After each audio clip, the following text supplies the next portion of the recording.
오늘 우리에게 주시는 하나님의 말씀은 출애굽기 20장 1절부터 17절까지인데 오늘은 1절부터 3절까지만 읽겠습니다. 출애굽기 20장 1절부터 3절까지의 말씀입니다. 출애굽기 20장 1절부터 3절까지의 말씀. 우리 한 목소리로 함께 읽겠습니다. 시작. 하나님이 이 모든 말씀으로 말씀하여 이르시되 나는 너를 애굽 땅 종되었던 집에서 인도하여 낸 내 하나님 여호와니라. 너는 나 외에는 다른 신들을 내게 두지 말라. 아멘. 한 번 더 제가 읽겠습니다. 하나님이 이 모든 말씀으로 말씀하여 이르시되 나는 너를 애굽 땅 종되었던 집에서 인도하여 낸 너의 하나님 여호와니라. 너는 나 외에는 다른 신들을 너에게 두지 말라. 아멘. 오늘 다시 듣는 십계명 세 번째 시간입니다. 오늘은 제1계명 한 분이신 하나님이라는 제목으로 여러분과 말씀을 나누도록 하겠습니다.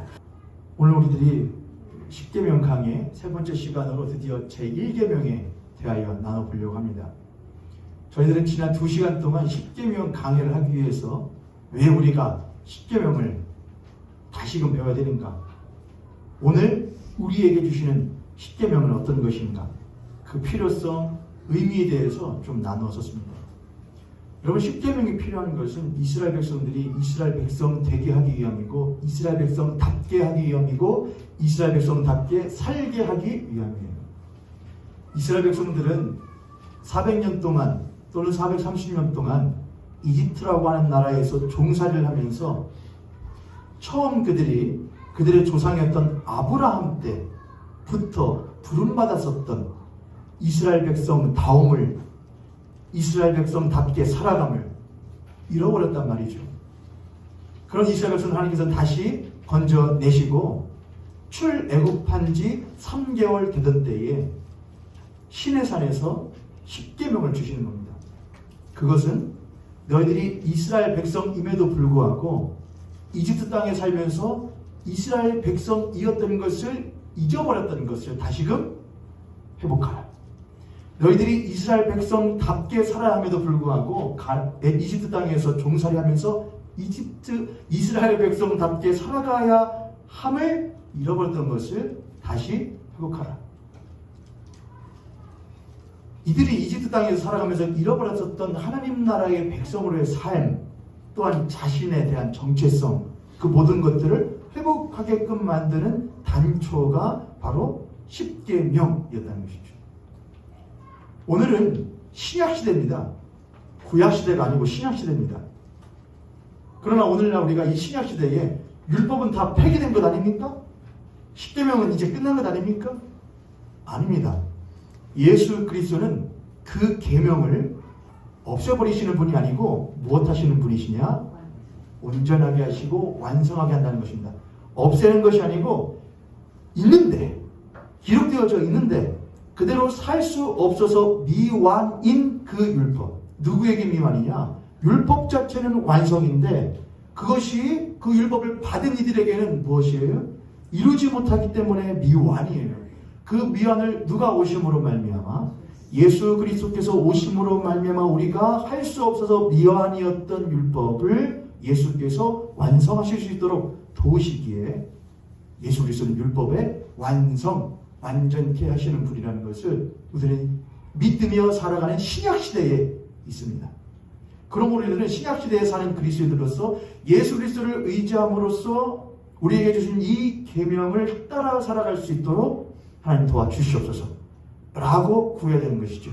그래야 우리는 비록 우리가 옛날 이스라엘 백성들이 이집트에서 종살이했던 것처럼 우리도 이 세상에서 세상의 문화, 풍속, 풍조, 가치관, 세계관, 돈의 힘, 권력의 힘,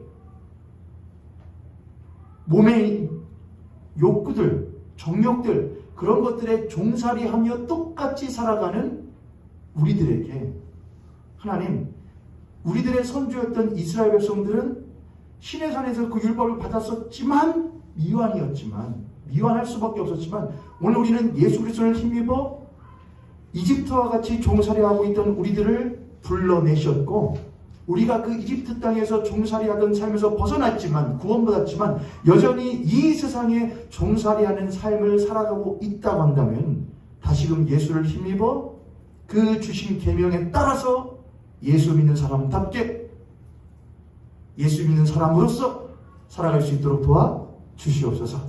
바라는 마음으로 살아가야 되기 때문에 우리는 다시금 이 시간 십계명을 나눌 필요가 있다고 하는 것을 제가 여러분에게 말씀드렸었습니다. 기억나시죠? 들어도 새롭죠, 여러분?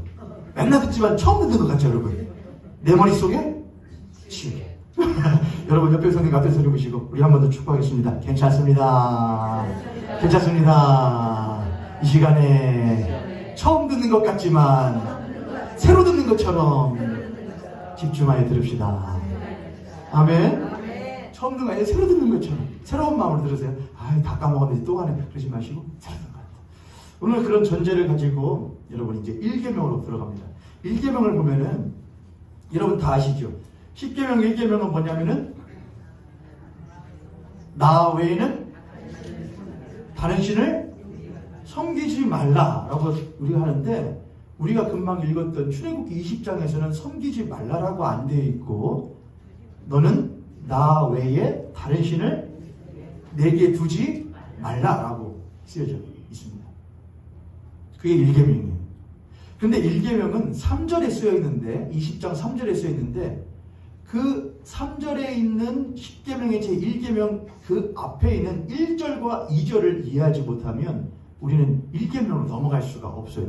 왜냐하면 10계명은 계명을 주시는 하나님과 계명을 받는 이스라엘 백성들 사이에 조약이고 약속이거든요. 이건 약속하는 거야, 너와 내가. 조약과 약속을 하려면 여러분은 어떤 대상과 약속하고 조약을 맺고 싶습니까? 잘 알고 있는 대상과 조약하고 싶습니까? 아니면 신원 불명의, 신원 미상의 사람과 조약을 맺고 싶습니까? 잘 아는 사람이에요. 그래서 우리는 그분, 우리와 조약을 맺으시고 약속을 하시는 그분이 누군지를 알아야 되는데 다행스럽게도 그분은 자신이 누구이신지를 알려주셔요. 그게 1절과 2절이에요. 내가 누구야? 이런 내가 너희들과 무엇하는 거야? 약속하는 거야. 1절과 2절을 읽어야 돼요. 1절과 2절 시작. 하나님이 이 모든 말씀으로 말씀하여 이르시되 나는 너를 애굽 땅 종려하던 집에서 인도하여낸 내 하나님 여호와니라. 아멘. 여러분 추우셔요? 어떠세요? 괜찮으셔요?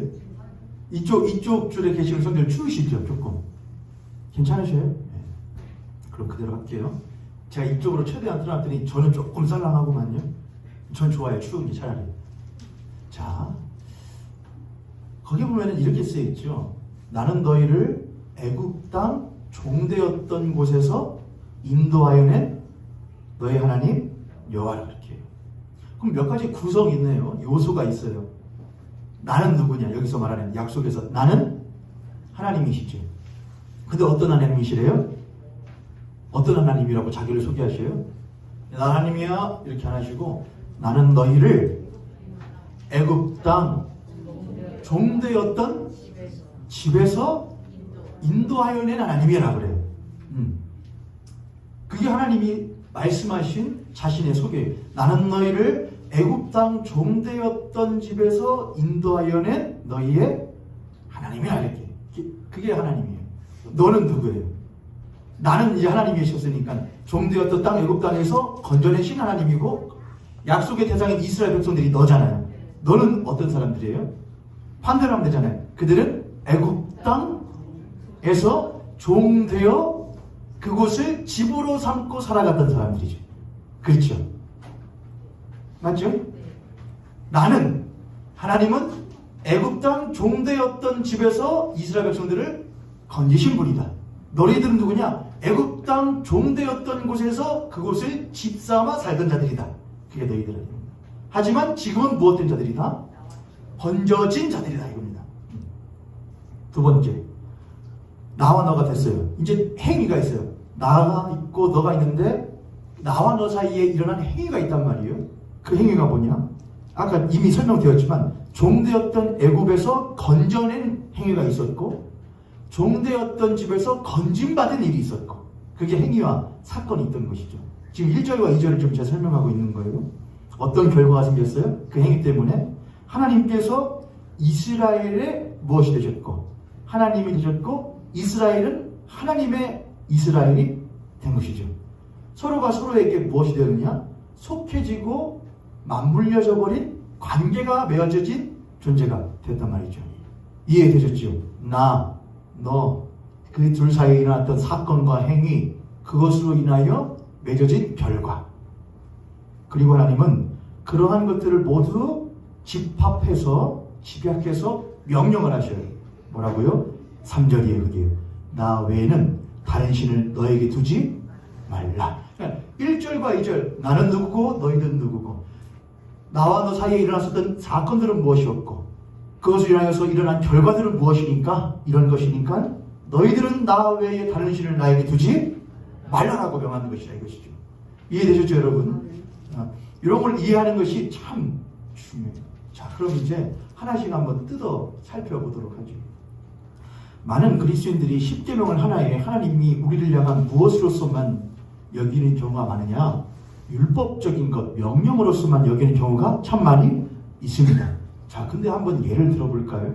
제가 저희 아이에게 너 그거 상한 거니까 먹지 마. 이건 뭡니까? 명령입니까? 명령 아닙니까? 명령이죠. 하지만 그 명령 안에는 뭐가 담겨져 있죠? 사랑과 관심과 염려가 담겨져 있죠. 그렇죠? 너 자전거 천천히 타! 뭐죠? 명령입니다. 하지만 그 명령에는 무엇이 담겨있느냐? 그 아이를 향한 사랑과 관심과 걱정과 염려가 담겨있죠. 왜 그게 담겨있어요? 그냥 단순한 명령인데 너 그거 하지 마! 라는 명령인데 왜 그 안에 그런 모든 것들이 담겨있을 수 있는 거예요? 그 이유는 그 아이가 누구 아이기 때문이냐? 내 아이기 때문에 그래요. 내 아이기 때문에 저는 명령을 합니다. 근데 그 명령은 단순히 내 뜻을 관철시키기 위한 명령이 아니라 그 아이를 보호하고 그 아이를 지키고 건강하게 만들고자 하는 명령인 것이죠. 누구만이 할 수 있는 것이냐? 아빠만이, 엄마만이, 부모만이 해줄 수 있는 명령인 것이죠. 많은 사람들이 십계명을 하나님이 우리에게 하라, 하지 말라 한다. 안 그래도 직장에서, 집에서, 어디서 하라 하지 말라는 사람들 참 많은데 심지어 교회까지 왔는데 누가 나한테 하나님한테 하라 하지 말라 명령을 한다 라고 하시면 여러분은 그분이 우리의 참 좋은 누구라고 하는 것을 아버지라고 하는 그 관계를 먼저 깨닫지 못하시는 거예요. 부모님과 관계가 좋지 않은 자녀들이 있죠. 그럴 경우에는 부모의 명령이 무엇으로만 들릴 수 있느냐? 잔소리로만 들릴 수 있습니다. 물론 그것은 자녀만의 잘못은 아닙니다. 잔소리처럼 말하게 된 부모의 평소의 삶도 생각해 봐야 되겠지만 우선은 우리 자녀분들 여기 있는 자녀분들 죄송해요. 그냥 양해하고 들으세요. 자녀들이 잘못했다고 치죠? 자녀들이 잘못했다고 칠게요. 부모님도 잘못하고 있는데 자녀들이 대개는 부모와의 관계가 좋지 못하면 부모의 말을 단순한 명령을 해요. 왜 하라고 그래요? 왜 하지 말라고 그래요? 그러나 그 자녀가 나중에 또 하나의 뭐가 되어보면 부모가 되어보면 내 자녀에게 나도 똑같이 무엇할 수밖에 없다는 것을 해! 하지마! 라고 명령할 수밖에 없다는 것을 깨닫게 돼요. 그런데 저절로 하게 돼요. 왜 그렇지요? 내 새끼니까요. 내가 사랑하는 자식이니까 하게 된다 이 말이죠. 그래서 그때 깨닫게 됐죠. 아 그렇구나. 부모님이 나에게 해 하지 말라는 그 명령은 단순한 명령이 아니라 나를 향한 사랑과 관심과 염려와 걱정이 들어있는 참 귀한 명령이었구나라는 것을 깨닫게 된단 말이죠. 할렐루야. 네. 똑같아요. 10계명은 단순한 계명이 아니에요. 여기는 하나님의 이스라엘 백성들을 향한 또한 우리를 향한 여러분들을 향한 절절한 사랑들이 관심이 염려가 걱정이 다 담겨져 있다고 하는 것이죠. 그런 의미로 제가 한번 하나님 아버지의 마음을 조금이나마 담고 제가 3계명을 1번 계명을 제가 한번 해볼게요. 사랑하는 나의 자녀들아 아버지 외에는 다른 아버지를 내 앞에 두지 말아라. 다시요. 여러분의 마음이 별로 울컥하지 않으시는 것 같아요. 다시 아빠의 목소리가 그러면 이스라엘 백성들아, 내가 너에게 부탁하는데 아버지 외에는 아빠 외에는 다른 아빠를 내 앞에 두지 말아라. 연기가 안 돼요. 여러분, 이렇게 들으면은 이게 명령이에요? 이건 명령이 아니에요. 사랑하는 자녀가 내 새끼인데, 내 자식인데 누군가에게 맞고 다니는 거 보면 기분 상당히 나쁠 겁니다. 흠집 조그마한 기스 한번 내면은 그거 상당히 기분 나쁠 겁니다. 여기 조금 다쳐서 왔더라고요. 누구 그랬어? 긁어서 이렇게. 근데 아버지는 온갖 생각을 다 한 것이죠. 맞았나? 누가 때렸나? 긁혔나? 상당히 그거는 염려되는 것이죠. 내 사랑하는 자식이 곱게 길렀는데 학교에 가서 학원에 가서 이상한 말을 배우거나 이상한 행동을 배워와서 하면은 참 부모의 마음은 못할 겁니다. 속상할 겁니다. 내가 너 그러라고 키운 줄 아냐? 라고 할 것 같아요. 이스라엘 백성들은 하나님께서 창조하시고 또한 아브라함 때부터 택하여 불러내신 그의 자녀였어요. 근데 그런 자녀가 이집트라고 하는 나라에 쏙 들어가서 400년 동안 종살이 하더니 그곳을 무엇 삼아서 살기 시작했느냐? 1절과 2절에 있는 말씀이 아주 의미심장해요. 나는 너희를 애굽 땅 종살이 하던 집이라고 그래요. 이스라엘 백성들에게 거기는 집이어서는 안 되는 곳이었던 거예요. 왜요? 집에는 누가 있어야 집이죠. 내 아버지, 내 어머니가 계시는 곳, 하우스를 말하는 게 아니고 홈을 말하는 거예요. 내 부모가 계시고 자녀들이 있고 그 둘 사이에 화목한 관계가 있는 집, 그게 집이에요. 근데 이집트에는 뭐는 있는데 이집트 사람들이 먹고 남은 고기와 부추는 있어요. 노역을 한 만큼 결과는 있어요. 근데 누가 안 계셔요? 아버지가 안 계셔요. 어머니가 안 계셔요. 부모님이 안 계셔요. 거기는 집이 아닌데 이스라엘 백성들은 거기를 무엇 삼아서 살기 시작했느냐? 집 삼아 살기 시작했다는 거예요. 자, 집이라면은 거기에도 누가 있었다는 것이죠? 아버지, 어머니가 있었다는 거예요. 이스라엘 백성들은 이집트 땅에서 거기를 집 삼아 살면서 또 다른 부모와 또 다른 아버지와 또 다른 어머니를 모시며 살았다는 거예요. 그게 누구예요, 여러분? 그게 바로 이집트의 신과 이집트의 문화와 이집트의 가치관이라는 거죠. 이미 제가 첫째 시간과 둘째 시간에 이어서 말씀드렸지만 이스라엘 백성들이 이집트에서 보고 배운 게 뭘까요? 여러분, 지금도 우리가 이집트라고 하는 나라를 TV를 통해서 또는 여행을 가서 보게 되면 이집트하면 제일 먼저 생각나는 게 뭐잖아요? 피라미드요. 피라미드 실제로 얼마나 돼요? 피라미드 최하단부에 있는 돌멩이가 버스 10대 분량의 무게예요. 돌멩이 조각, 거의 그냥 정육면체라고 치죠. 그 하나가 버스 10대 분량의 무게고요. 성인 남자 키 2개 높이에요. 위로 갈수록 좀 작아지긴 하지만 그런 것들이 층층이 쌓여지는 그 피라미드 앞에서 사람이 서 있으면 뭘 당하느냐? 압도당해요. 압도. 이야, 이거 어떻게 만들었지? 스핑크스, 뭐 투탕카멘 하면 막 황금으로 다 뒤덮여져 있고 막 그런 걸 보면 사람이 압도되죠. 이스라엘 사람들은 유목민이었단 말이에요. 유목민 하던 사람이 그 어마어마한 대제국에 들어가서 그 문화를 보고 그 세상을 보니 압도되는 거예요. 그들은 그저 아브라함 때부터 이삭 때부터 야곱 때부터 우물 파서 우물 마시고 낙타 먹여요. 100여 명 되는 부족들이 모여서 살아요. 그게 뭐 그때는 너무나 감사해. 우물을 팠더니 우물물을 주셔. 우리를 지켜주셔. 그랬던 이스라엘 백성들이 어디 들어가 보니까 이집트 땅에 들어보니까는 하나님이 우리에게 주셨던 우물물은 아무것도 아니라 여기 있었던 거예요. 그런 일들이 혹시 여러분의 삶 가운데, 제 삶 가운데는 이루어지고 있지 않는가 한번 생각해 봐야겠습니다. 옆에 있는 선생님, 앞에 있는 선생님 보시고 한번 그렇게 축복하겠습니다. 당신의 눈이 헛된 것을 보지 않도록, 당신의 마음이 헛된 것으로 채워지지 않도록 늘 조심하십시오. 할렐루야. 할렐루야. 제가 전에도 한번 말씀드렸던 이야기인데 연애하던 때에 예배를 드리겠다고, 이상한 얘기 할 테니까는 연애하던 때에 예배 드리겠다고 저기 서울 여기 서빙고에 있는 온누리 교회라는 교회를 갔거든요. 근데 그 가는 길에 전철에 내려서 걸어가는데 거기 서빙고니까는 그래도 익산보다 비싸죠, 땅값이요. 거기에 이제 아파트 단지를 지나서 이제 교회를 가야 되는데, 단지를 지나서 가는데 차들이 다 서 있는데 다 뭐냐? 다 뭐 거기는 벤츠가 그냥 일반 소형차 정도 되나 봐요.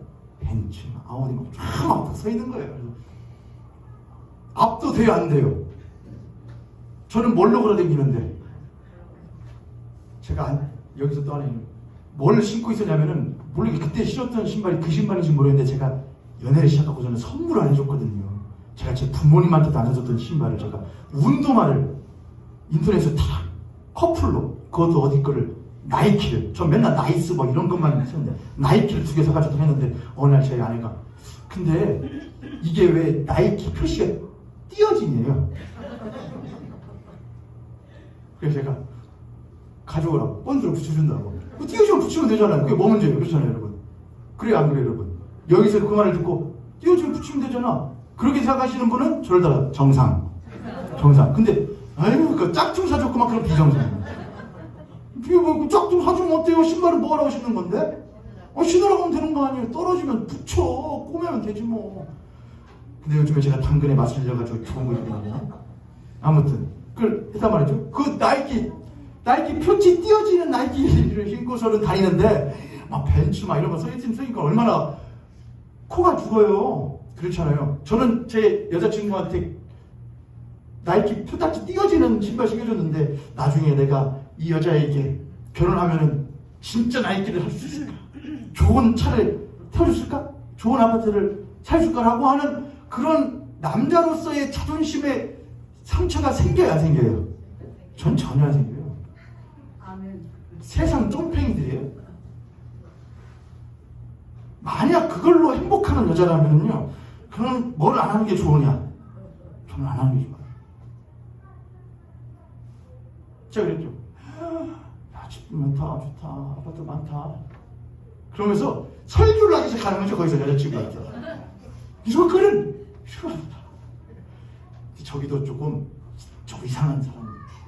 또 그게 좋았대요, 그게 또 멋있어 보였대요. 그러니까 만나는 거예요. 여기에 결혼한 사람도 있고, 얼마 전에 한 사람도 있고, 앞으로 할 사람들도 있는데, 항상 잘 그런 걸 선택해 살아야 돼요. 할렐루야? 아멘. 아니, 그분, 여러분 말고, 그럼 얼마 전에 한 분하고 인지할 분들, 할렐루야? 야, 어떻게 하느라 종인씨 목소리 내가 들었거든? 네 목소리 내가 못 들었다 내가. 아무튼 근데 여러분, 이스라엘 백성들이 이집트에 가실 때 얼마나 모아가 했겠냐고요. 우리는 우물이나 하면 우물이나 좋다고 하셨는데, 이야, 이집트를 보니까 이게 진짜 사람 사는 거구나, 저렇게 살아야 되는 거구나, 저게 진짜 멋있는 거구나. 거기에 막 압도되어 살았단 말이죠. 몇 년을요? 400년을요. 하나님 잊어버리겠어요, 안 잊어버리겠어요? 금방 잊어버리죠. 그래서 거기에서 한번 우리도 한번 누구를 따라서 이집트에 있는 사람들처럼 살 수 있겠구나 꿈을 꿨어요. 누구 덕분에? 요셉 덕분에요. 요셉이 거기서 뭐 했거든요? 국무총리였거든요. 야, 국무총리였던 요셉이 우리의 가족이야, 우리의 형제야. 그러니 이스라엘 사람들이 처음 들었을 때 얼마나 뭐같아요? 했는데 한순간에 요셉을 알지 못하던 왕이 즉위를 하니까 한순간에 뭐가 돼요? 야, 저 히브리 잡족들 뭐나 시켜? 노역이나 시켜서 한 번에 떨어지는 거예요. 그 나라를 동경하며 나름대로 국무총리의 형제로서 부와 명예와 권력을 어느 정도 입고 살았던 이들이 그걸 한순간 잊어버린 거예요.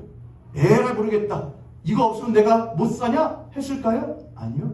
어떻게든 한번 따라가 보자라고 하는 열심과 욕심과 욕망으로 살아가기 시작을 해요.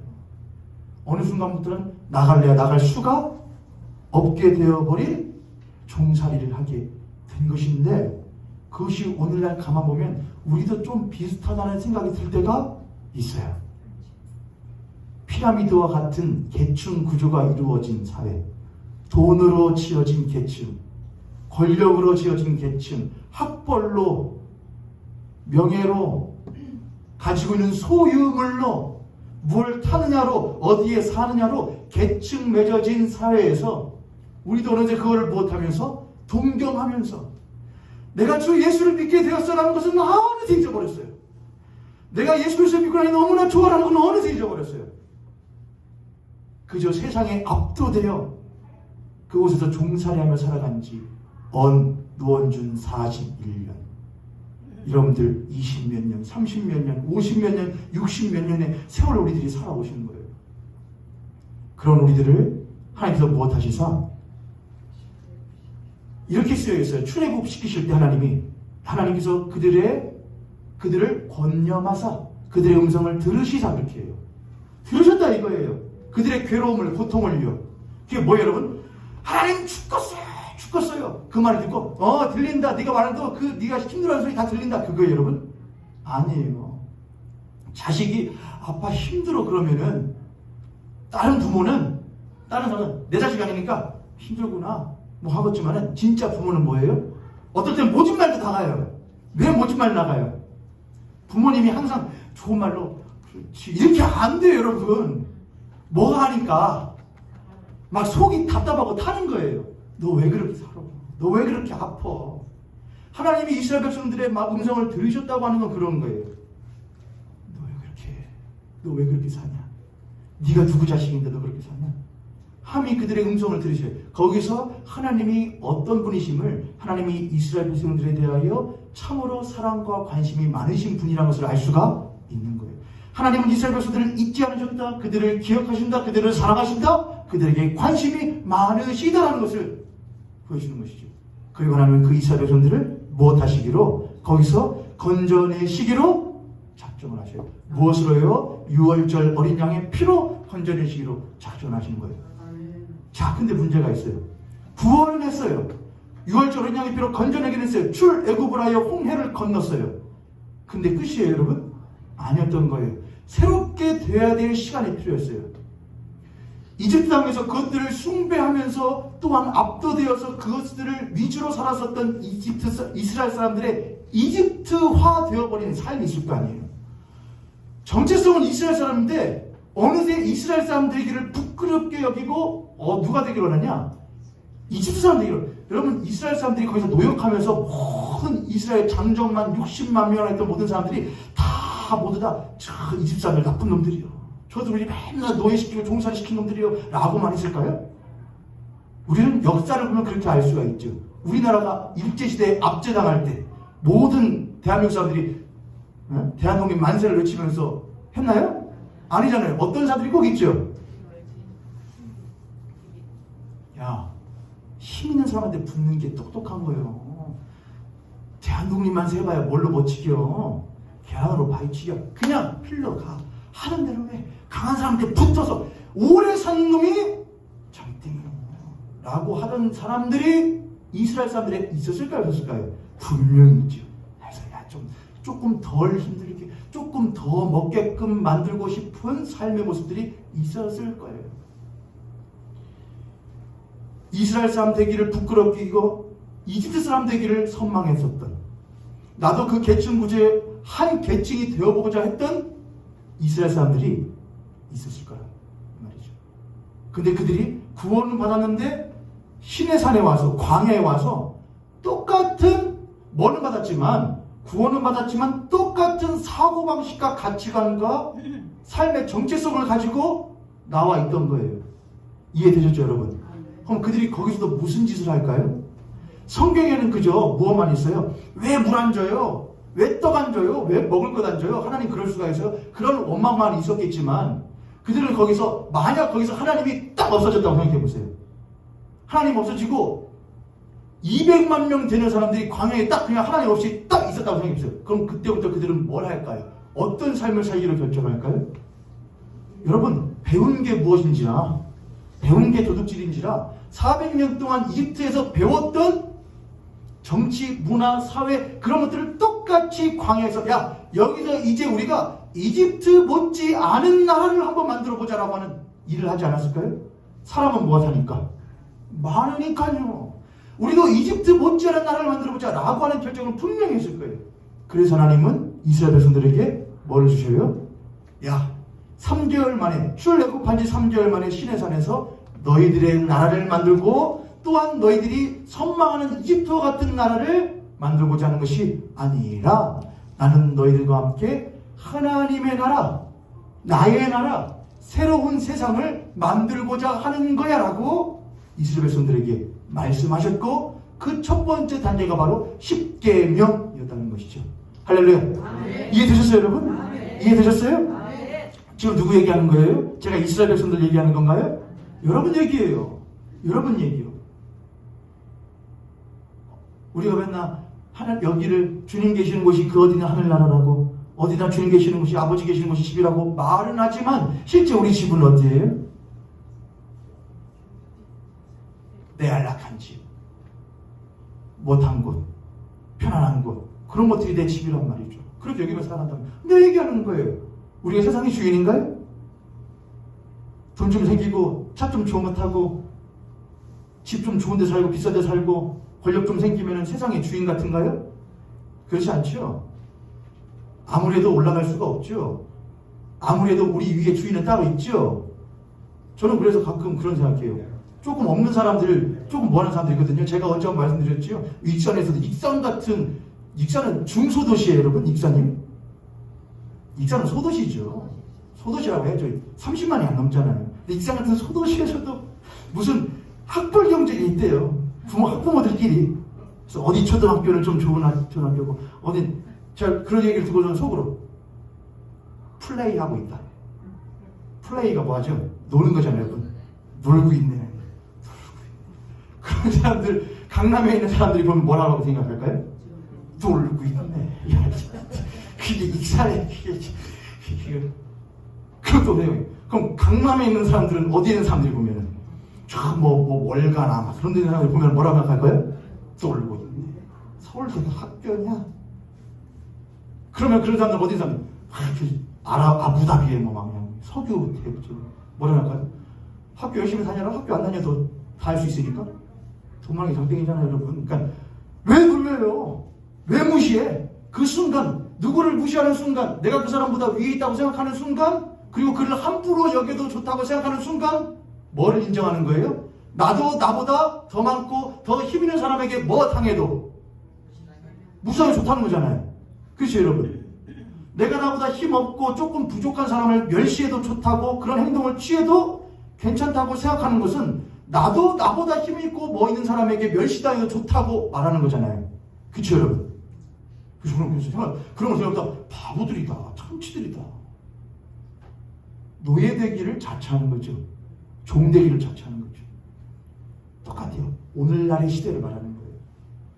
우리도 구원을 받았지만 그리스도들도 똑같이 그러한 삶을 혹시나 살고 있지는 않는가 생각해보며 오늘 하나님께 우리에게 주시는 첫 번째 계명, 나 외에는 다른 신을 섬기지 말라는 계명을 듣습니다. 지금까지 제가 말했던 것은 나중에 영상으로 다시 한번 들어보시면 제가 오늘 말하고자 했던 두 가지가 있는데, 지금까지 말했던 게 첫 번째예요. 우리들은 구원받았지만 하나님 앞에서 하나님의 백성답게 살아가야 될 새로운 삶의 가치, 돈, 명예, 권세, 이거 아무리 해도 따라갈 수 없다는 걸 인정하세요. 그거 해도 만족이 없다는 걸 인정하세요. 우리의 삶의 유일한 만족은 우리 심령의 충만함이에요. 누구로? 예수 그리스도 한 분만으로. 그래서 그들은 광야로 나가 있던 거예요. 그게 첫 번째. 두 번째, 나 외에는 다른 신을 섬기지 말라. 어떤 분들은 이걸 질투하시는 하나님, 나 외에 다른 신을 내 앞에 두지 말라. 제가 아까 바꿔서 아버지를 했잖아요. 아빠 앞에다가 다른 아빠 데리고 와서, 다른 사람 데리고 와서 이게 누구라고? 네 아빠라고 말하지 말어라는 말이에요. 그래서 내 앞에 두지 말라는 것은 파님이라는 말인데 얼굴 앞에 두지 말라는 말이에요. 내 얼굴 앞에다가. 뭐냐? 하나님 면전해도 되고, 면전에서 제가 아빠인데 제 하임이가 다른 아저씨 손잡고서는 마치 제가 뻔히 보고 있는데 품 안에 앉아가지고 좋다고, 아빠라는 말 안 해도 그 사람 보고 좋다고 막 무릎에 앉아있고 막 그러면은 제가 어이구 이쁜 바들이 내 딸이 이쁜 바니까 좋구나 해요, 여러분? 이리 와. 야, 넌 누가 지냐 아빠냐? 아빠냐 저 아저씨냐? 이 사람이요. 그럼 저 어떻게 해요? 나가요. 그렇죠, 여러분? 똑같아요. 나 외에 당신을 섬기지 말라. 너희들이 종되었었던 삶에서 건져낸 이는 그들은 너희들이 아버지 파라오가 우리 아버지고 우리에게 노예시키면 어때? 먹게끔 해주나 살게끔 해주나 우리도 저게 우리 아버지야 라고 했다는 거예요. 근데 하나님이 아니 그 아버지가 너희들을 어떻게 하느냐? 너희들을 종살이 시키는 아버지야. 나는 너희를 종살이가 아니라 무엇시키는 건져내어 너희들이 가장 좋은 것으로 베풀어주는 진짜 아버지다라는 말이에요. 이해되셨어요 여러분? 너는 나 외에 다른 신을 섬기지 말라. 너는 진짜 아버지 앞에서 가짜 아버지 데리고 와서 이게 내 아버지라고 말하지 말라 이거예요. 우리가 세상에서 하나님 없어. 예배도 별로 안 드려요. 기도 생활도 별로 안 해요. 말씀도 안 봐요. 하루에 한 번 찬양 오는 것도 없어요. 그런데도 편안해요. 좋아요. 커피 한 잔에 아이스 커피 한 잔에 편안한 에어컨 바람에 돈 통장에 들어온 따박따박 들어오는 것에 편안하다 라고 하면은 진짜 아버지가 우리를 보시고 마치 다른 아빠 품에서 아우 좋아 아우 나 만족해. 여러분 언제 예배 드리시면서 만족스럽다 하신 적 있어요? 언제 신앙생활 하면서 주님 너무 좋아요 라고 해보신 적 있으세요? 하나님 너무 감사해요. 하나님 찬양해요. 해보신 적 있으세요? 근데 언제는 입이 절로 웃어지죠? 여행 가면 좋은 펜션 호텔로 못한 거예요? 너는 나 외에 다른 신을 섬기지? 너는 진짜 아빠가 너한테 해준 것 그거 벌써 잊어버리고 가짜 불량식품이나 꼬박꼬박 먹여주는 아저씨야 무릎하면 아저씨 또 주세요 이러고 있나? 너는 내 앞에 다른 신을 섬기지 말라. 할렐루야. 또 하나의 의미가 있어요. 저는 이게 좀 더 중요한 것 같아요. 뭐냐면 하나님이 이스라엘 백성들을 어떻게 바라보셨느냐예요. 자, 이스라엘 백성들은 이집트라는 나라에서 절대적인 어떤 존재들이냐? 절대적인 약자들이에요. 이스라엘은요. 그렇죠. 이스라엘이 아무리 달고개도 이집트를 상대할 수가 없는 이스라엘은 약자예요. 근데 하나님은 그 약자들을 무엇하셨어요? 긍휼히 여기시고 건져내셨어요. 그게 누구냐? 우리의 아버지 되시는 하나님이에요. 우리는 그 아버지에게 일계명을 받았어요. 너는 나 외에 다른 신을 너에게 두지 말라. 그 말인즉슨 우리가 우리 아버지가 어떤 아버지인 줄을 알게 되면 어떤 가치를 가지고 계시는 아버지인지를 알게 되면 자식은 그 아버지의 가치를 따라서 삶을 살아가게끔 되어 있고 또한 그래야 돼요. 그게 마땅한 가치라고 한다면. 근데 나 외에 다른 신은 뭐냐? 이집트의 신이란 말이에요. 파라오, 라 태양신, 여러 가지 신이 있단 말이에요. 근데 그 모든 신은 뭐냐? 풍요와 다산의 신이에요. 채워주는 신이요. 먹을 것, 마실 것, 편안하게, 유택하게. 그게 이집트의 신이었단 말이에요. 그게 이스라엘 백성들이 섬기던 가짜 아버지였단 말이에요. 근데 그것들을 못하지 말라는 거예요? 섬기지 말라요. 다시 말하면 이집트에서는 풍요와 다산을 위해서는 파라오가 나일강에서 멋지게 마시면서 이렇게 사람들이 옆에서 부채질해주면서 노져주는 사람 이렇게 편안하게 타려면은 나일강을 즐기려면은 어떤 사람들이 있었어야 됐어요? 노예가 있어야 되는 거예요. 노젓는 노예, 부채질하는 노예, 술 따라주는 노예가 있어야 되는 거예요. 그러니까 이집트의 신이라고 하는 것, 이집트의 종교라고 하는 것, 이집트의 가치라고 하는 뭐냐? 풍요와 다산. 단 풍요와 다산은 모두 다 누릴 수 있는 것은 누구에게 한정되어 있는 것이냐? 강자들에게 한정되어 있는 거예요. 기득권에게 한정되어 있는 거예요. 이스라엘 백성은 그 여기서 최하층인 거예요. 근데 그런 이들을 하나님은 긍휼히 여기셨어요. 너는 풍요와 다산을 말하면서 사람들을 무엇하게 균등하게 그들을 돌보지 않는 신을 내 앞에 두지 말아라. 나는 풍요와 다산을 말하는 것뿐만이 아니라 나는 사람이 사람 나옴과 없고 나약하고 약한 이들도 귀한 존재임을 바로 너희들 같이 이집트에서 가장 약자였던 이스라엘 백성들을 그런 이들을 건져내는 너희의 하나님 여호와라는 거예요. 이해되셨어요? 그렇게 하면 안 된다 이거예요. 사람은 사람끼리 돼야 된다 이거예요. 약하면 약할수록 귀히 여겨줘야 된다 이거예요. 아유, 공부 안 했으니까 그래. 열심히 안 했으니까 그래. 그렇게 하지 말라 이거예요. 뿌린 대로 거두는 건 그렇게 하지 말라 이거예요. 제가 어떤 청년의 이야기를 보게 됐는데 뭐였냐면은 어떤 청년인데 그 리어카 끌면서 파지 보시는 할아버지 할머니 계시잖아요. 우리를 보면은 아유 안 되셨다 예지키 하겠는데 그 청년은 그 할아버지 할머니한테 가서 그 할아버지 할머니들을 고용을 해요.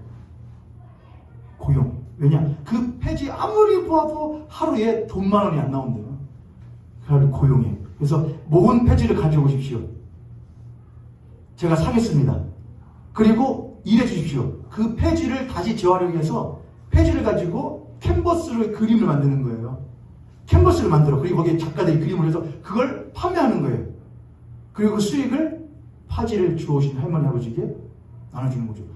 대단하다. 저 청년 대단하다. 사람다운 사람이다. 어떤 부모는 그러겠지. 너는 나중에 가서 저런 아저씨처럼 되면 안 돼. 저런 할머니처럼 되면 안 돼. 공부하면 저렇게 되는 거야. 열심히 하면 저렇게 되는 거야. 근데 어떤 청년은 그들을 가만히 보고 그들을 살릴 생각을 해요. 나 외에 다른 신을 섬기지 말라. 나는 약자, 소자, 과부, 고아, 나그네 그들과 같이 버림받은 자들의 하나님이다. 그들을 그렇게 대해도 된다고 말하는 세상의 신들을 내 앞에 갖다 두지 말라 이거예요. 나는 약한 자들을 위한 자들이래요. 하나님의 성도님들, 제 일경을 받으면서 이렇게 결심하길 바랍니다. 하나님 앞에 약자가 되세요. 저를 하나님 앞에 약자가 되는 것을 부끄러워하지 말자. 사랑하는 교회 성도들 결단하시길 바라요. 강자가 되세요. 근데 어떤 강자가 되세요? 약자를 돌보는 강자가 되기로 하세요. 난 강자가 될 거야. 어떤 강자? 그냥 강자는 강자지. 아니, 약자를 섬기는 강자가 되세요. 약자를 섬기는 부자가 되세요. 약자를 섬기는 힘 있는 사람이 되세요. 그게 나 외에 다른 신을 섬기지 않는 사람, 바로 진짜 그리스도인들이고 그리스도인들의 삶인 줄 믿으시길 바랍니다. 옆에 선생님 같은 손에 보시고 우리 그렇게 한번 축구하겠습니다. 부자 됩시다. 큰 자 됩시다. 성공합시다. 그래서 퍼주고 나눠주고 배부르게 하고 살려주고 높여줍시다. 그게 나 외에 다른 신을 섬기지 말라는 우리를 향한 하나님의 명령입니다.